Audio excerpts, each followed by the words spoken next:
Лето 1845 года. В Петербурге рисуют стрелочки по карте. Там в кабинетах аул Дарга просто точка в лесу. Резиденция какого-то мятежного имама. Но на самом деле Дарга — это сердце сопротивления. Вокруг чеченские леса, ущелья, тропы, где каждый куст знает, на чьей он стороне. Здесь молятся, совещаются, клянутся не склонять голову перед империей, а империя отвечает по-своему. 31 мая 1845 года от крепости внезапно выступает огромный отряд под командованием наместника царя на Кавказе князя Михаила Воронцова.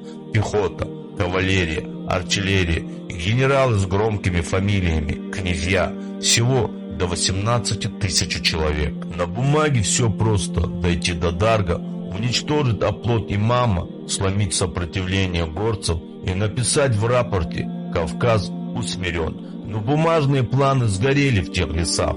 Когда колонна входит в Чечню, ее уже там ждут.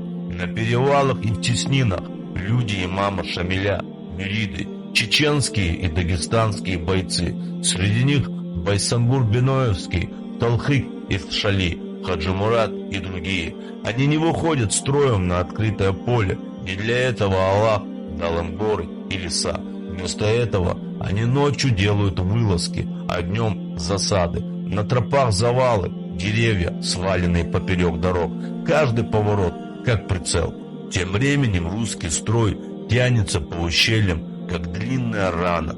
Впереди авангард, далеко сзади обозы с продовольствием. Посередине 1000 солдат, генералы, артиллерия. И вот с двух сторон из густого черного леса в эту рану начинают бить. Одиночные выстрелы, короткие очереди, кинжальный огонь с расстояния, когда слышишь не только звук выстрела, но и голос того, кто стреляет.